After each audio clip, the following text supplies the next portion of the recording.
બેન તો બોલ્યા, બીજા કોઈ નવા બોલો. જો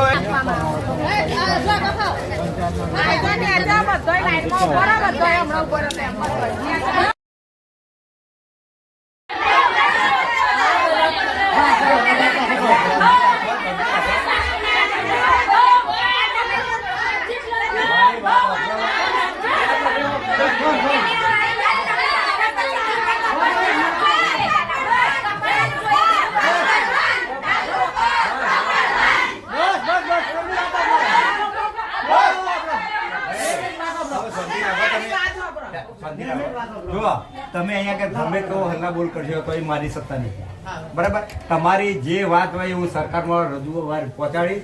તમારી જે તકલીફો છે મને ખબર છે, મને તમારા પ્રત્યે પૂરેપૂરી લાગણી છે, બરાબર? ધારાસભ્ય હાથે મારે ગઈકાલે જ વાત થઈ એટલે આનું જે થાય વહેલી તકે થાય એવા અમારા પ્રયત્નો રહે. સરકાર આ નિર્ણય સરકારનો છે, બરાબર? અને સરકારે જે કંઈ કરતી હોય ને એ આમ જનતાનું સગવડ માટે જ કરતી હોય, પણ કદાચ આમાં કે ફાગવેલ તાલુકાની આજુબાજુના નજીકના ગામોમાં જે લેવાનો હોય કદાચ ઠાસરાના ગામો ઓછા લીધો અને આ બાજુના બધા લઈ લીધો નહીં લાવો ત્યાં સુધી અમે ભાજપના કેસ હવે પહેરીશું નહીં. પહેલેથી ગામ ભાજપ જો તમને કહું આ કેસની વાત આવી એટલે મારે સંગઠનમાં પણ તમારી વાતો સરકારમાં નહીં સંગઠનમાં પણ પહોંચાડી કે ભાઈ ભાજપના નુકસાન થાય એવું છે એ રીતે મેં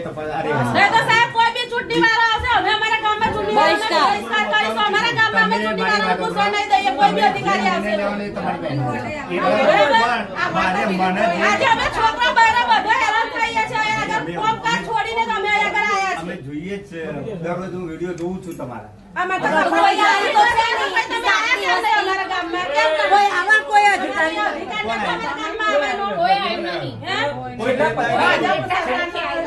છેલ્લા 25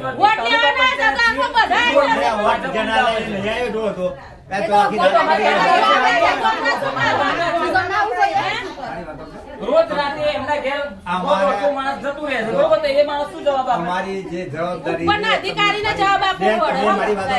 આ રીતે આક્રમક થઈને બોલ્યો ને કોઈને સમજવાની તક આપો. તમે આવું બધું એકદમ તમારું જૂર જૂર કરો બરાબર નહીં, બરાબર? અમને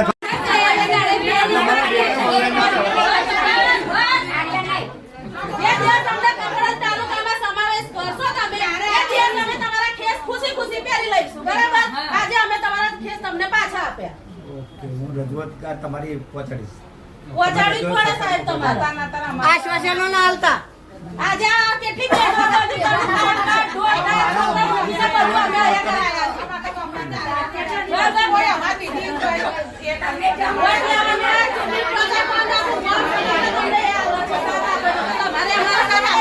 ચૂંટણી વાળો આવશે એનો પ્રચારમાં છે નો એન્ટ્રી. રિક્ષા વાળો બાઇક વાળો ગમે વાળો આવશે, બાકી અમે ચૂંટણી આપીએ નહીં અને વોટ આપવા નહીં જઈએ અને પ્રચાર કરવા નહીં જવા દઈએ. ગેટની અંદર જ નહીં આવવા દઈએ. ગેટની અંદર નહીં આવો ચૂંટણી વાળો, એટલું યાદ રાખજો. અમારા ગામ નાનું નથી, મોટું છે. કાપડી વાવ બમણિયા બધા અમારો પત્રિકા આગળ મોકલજો. અને આ ભાજપ માટે અમે ગયા, તમે સમજી લેજો.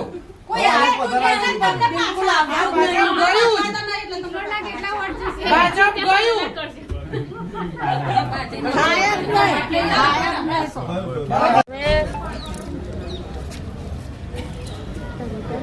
તમારા નામથી શરૂઆત કરો. ધરતીબેન નટવરભાઈ પરમાર છે. અમે ચિખલોડ ગામના રહેવાસી છે. અમે ચિખલોડ ગામથી કપડવંત તાલુકામાં આવ્યા છે. અમારી માંગ એ જ છે કે અમને કપડવંત તાલુકામાં સમાવેશ આપે.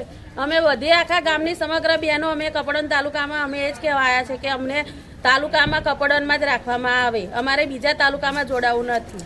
આજે કપડવંત શું કરવા આવ્યા છો? અમે આજે કપડવંત આવેદન પત્ર આપવા માટે આવ્યા છીએ. મારું નામ દીકુ જતીન પટેલ છે. હું ચિખલોડની જ રહેવાસી છું. અમારે પહેલેથી કપડવંત તાલુકો જ છે અને હવે અમને ફાગવેલમાં સમાવેશ કરવા માંગે છે, પણ ફાગવેલ અમને અવરું પડે છે. ફાગવેલ જવા માટે કોઈ સાધન વ્યવસ્થા છે નહીં, બસ કશાની જ વ્યવસ્થા નથી અને કપડવંત માટે અમારે બધી સગવડ છે એટલે અમને કપડવંત નજીક પડે. અમારા છોકરાઓનું ભણતર, દવાખાનું બધી જ વ્યવસ્થા કપડવંતમાં છે અને અમને કપડવંતમાંથી પહેલેથી સમાવેશ કરેલો છે એટલે અમારે કપડવંત જ ભાવે. ફાગવેલ અમને ઊંધું પડે. એટલે અમારે કપડવંત તાલુકામાં જ રહેવાનું છે. આજે કપડવંત શાના માટે તમે અહીંયા તાલુકાની માંગણી માટે આવેદન પત્ર આપવા માટે આવ્યા છે મામલતદાર સાહેબ. કેટલી